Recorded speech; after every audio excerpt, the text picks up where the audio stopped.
Just 6 months after we got married, I was diagnosed with a very rare but aggressive form of cancer called Burkitt's lymphoma. When the doctor came in the room and let us know that the pathology report came back and Bonnie had cancer, a lot of thoughts came to my mind. He even said, "You can cry if you want to," and just the peace of God came over me. The chemotherapy was, well, it rocked my world. Just a very difficult time where I was being stripped of myself, my future, my hope, my pride. But I realized in the midst of that how much God was teaching me about how He was sufficient. Made it through those 6 months of treatments. About 3 months later, my teeth began to fall out. And it was then that they realized that that same cancer, Burkitt's lymphoma, had returned in the jaw. I was told at that point that really the only hope would be to go for a bone marrow transplant. I was experiencing intimacy with God that I had never known before. Survived the transplant, which was a miracle in itself. We were going back for follow-up tests, expecting to hear good news and that I was continuing on my way to good health and normal days.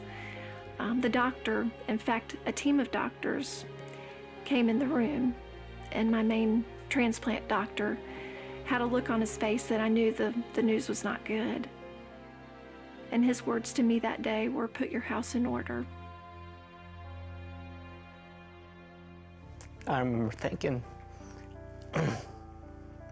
I'm 23 and she's 22, and I can't believe this is happening. At that moment, we knelt down beside the bed and had an opportunity to pray together.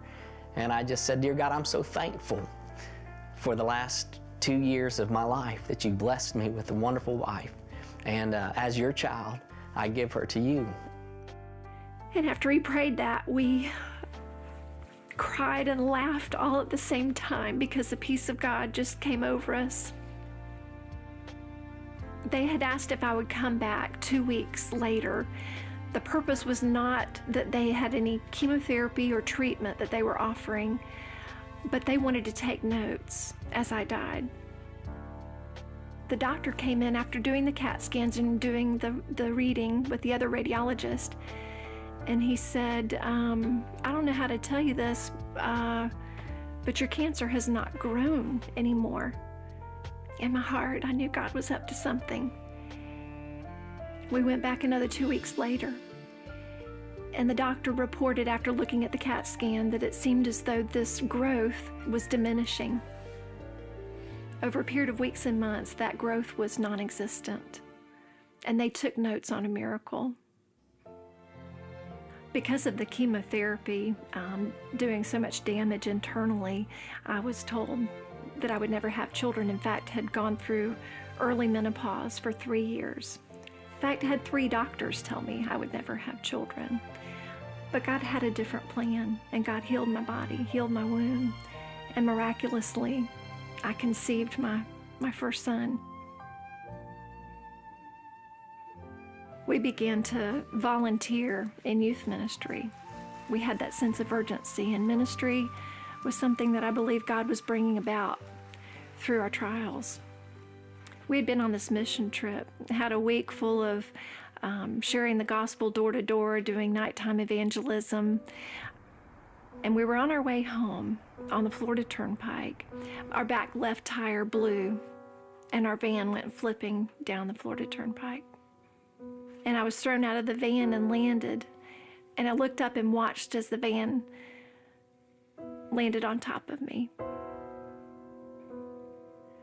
I know the Lord just helped me to get out from under that van and took a couple of steps and cried, dear Jesus, and where's my baby?" I had a broken wrist, broken collarbone. I thought my legs were broken, but in fact it was second and third degree burns from the fluids coming from the van. Come to find out, 3 ribs had broken and gone through my left lung.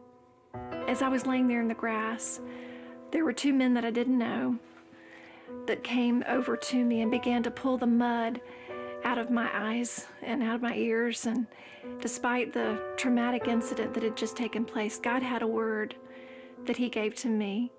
And it was these words that I asked these two gentlemen, if you were in my shoes, do you know where you'd go? Because I believe with all my heart that at that moment I was about to take my last breath. And I was going to be with the Lord because I'd asked the Lord to be my Lord and Savior. He saved me at the age of 12. I had that assurance and peace in knowing where I was going. And I wanted to share with them. And God wanted to use that opportunity for them to know who he is. 2 Corinthians 12:9 says, my grace is sufficient for you, for my power is made perfect in weakness. And I began to appreciate the weak times in my life because I realized it was in my weakness that God's strength was being made perfect. And he was getting my attention. In fact, he brought me to my knees where I needed to be anyway. And the intimacy with God that I was able to experience during that time of depending on him, I wouldn't trade it for anything.